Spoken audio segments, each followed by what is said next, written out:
Good morning to all and welcome to the July meeting of the DASNY Finance Committee. We're doing it today by video conferencing. Tracy is in Albany and I am in the New York City office, the new New York City office, by the way, which is rather nicely done. But first up, you're doing it by video conferencing. So Sarah has a message for us, right, Sarah? Yes, thank you. Today's meeting is being held by a video conference pursuant to Section 3.7 of the DASNY bylaws and in accordance with the relevant provisions of the New York State Open Meetings Law. Together, these provisions authorize the chair to call for a video conference meeting when a quorum is not possible or practicable in one location, which our board chair has done. That is the situation today. So those members present in one of the three DASNY offices, New York City, Buffalo, and Albany, may vote on matters before them. And these locations are open to the public, and the public may also join remotely. The public has been informed of these various options. And I will now read the roll and turn it back over to you, Mr. Chair. Joining us for board members in the New York City office, we have Jerry Romsky, our Finance Committee Chair, Wellington Chen and Beryl Snyder, our Board Secretary. In the Buffalo office, we have Janice McKinney and John Gardner. And in the Albany office, we have Darby Grassi from Division of the Budget and Tracy Raleigh from DOH. Also joining us for staff by phone, we have Al Carney, our Board Chair, and our Vice Chair, John Johnson. For DASNY staff, we have Caroline Griffin, Paul Koopman, Portia Lee, Nadine Fontaine, Kim Ellis, Diane Folletti, here in the Albany office, together with Gerard Klauser, who will be presenting for us. By phone, we have Jeff Gordon and Deb Fasser. And I think I got everyone. And with that, I will turn it back over to you. Sarah Jones Sullivan is joining us by phone. Hello. Oh, hi, Joan. I didn't realize you were joining us by phone. Thank you. And Ruben McDaniel is also with us by phone, our president.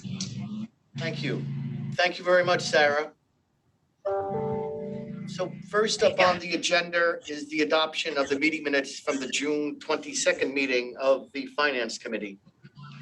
Tracy, can I get a motion, please, to recommend, well, not recommend, to actually approve those meeting minutes? Yes, so moved. Thank you, and I'll second that motion. And then all in favor? Aye. Aye. Aye. Any opposed? None.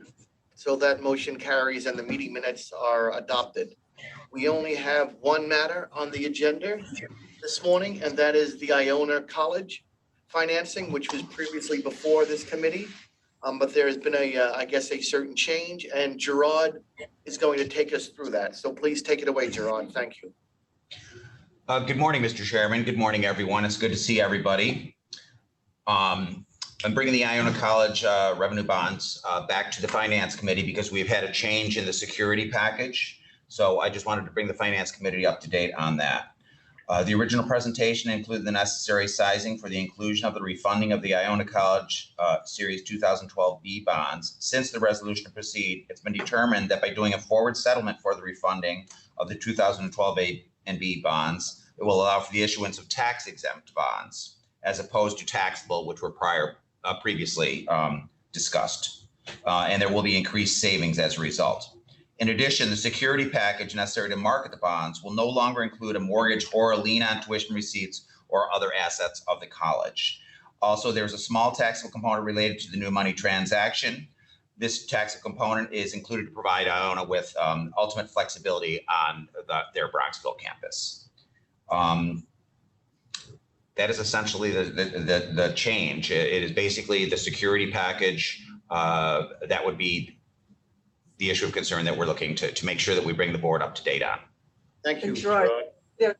Gerard. There are comparable transactions with similar security packages, correct? Yes, we've reached out to the banker to get a feeling for other BBB rated institutions that would have had similar packages. They provided 4 examples of current transactions. None of those are within New York State. There are nothing in the state of New York. But the banker is very confident that this security package these bonds will be marketable with the proposed package. Just remind us the bank again, please. The banker? Yeah, I'm sorry. The banker is Citibank, Citibank, okay, John Malpe. thank you. And they feel confident that this is going to be accepted in the market and have no issues, correct?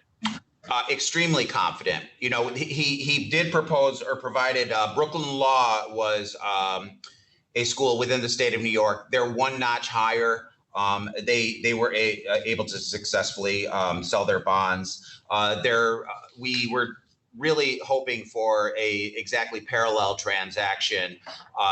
Unfortunately, I think there were only 5 institutions within the state of New York that sort of match exactly, and none of those had a issuance. Brooklyn Law School, that was probably because of its alumni, I think. Hitting on that.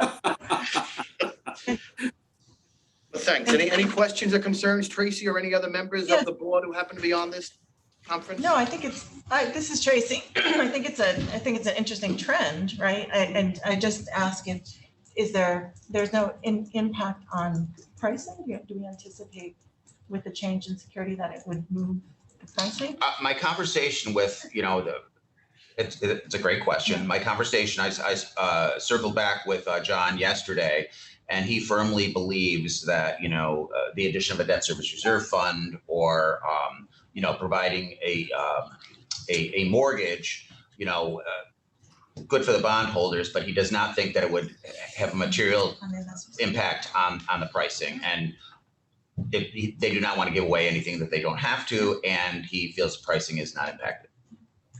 Does the notice highlight that at all, or? I'm sorry, I'm having difficulty. Well, I didn't hear your question, Jerry. Well, I guess, should they read the offering and that's sort of just, it is what it is, right? It doesn't say, well, there's no mortgage, it just explains what the security is, right? That's Yes. correct. Okay. Is this the first time we've done it this way? That is not in plain language, making clear that there is no mortgage, there's no debt service reserve fund, when that was the original plan. Do we? So Al, sort of the common way of doing this in terms of the offering document that's going to be put out into the marketplace is that you state affirmatively what the security is. You don't state in the negative what's not included. Clearly, we wanted to be very clear here in the Finance Committee and with the board exactly what the change was, because from our approval process, we wanted to make sure to come back to Finance Committee so we have the proper approval here and then bring it to the board. But as to how this will be presented to the marketplace, we will state in the affirmative that the bonds will be as a general obligation of the institution.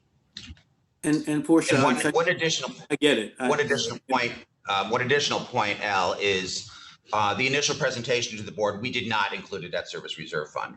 So Iona was interested in moving their transaction forward.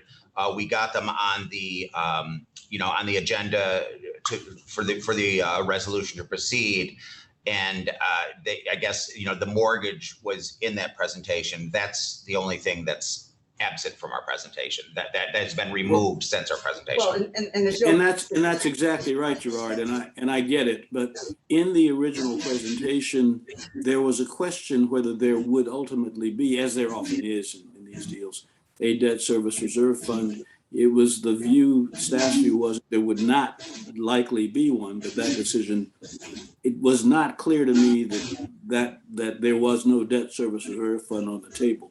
Now I know that there wasn't really, and that's fine, but no mortgage either. It's really about, for me, what the bondholders learn about the transaction.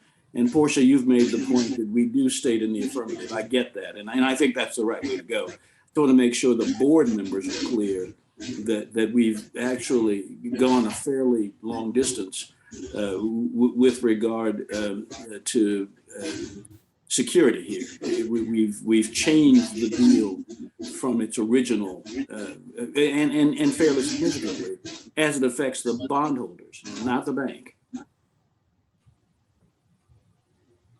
Understood. And that's precisely why we came back to the finance committee prior Got to it. going to the. Got it. Okay.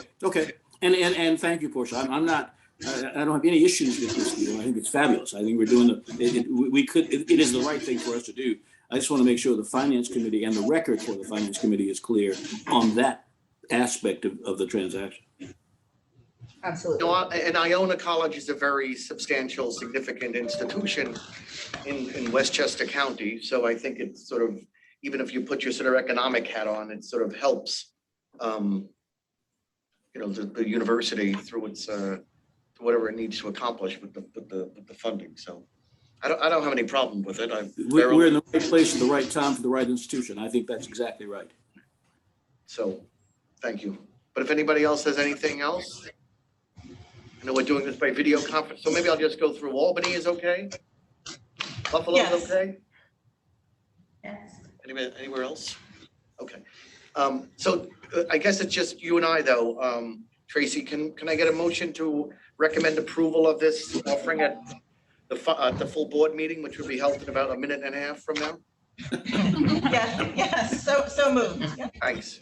Okay, and I'm in favor. Nobody's opposed, so that motion carries. So thank you very much, everyone.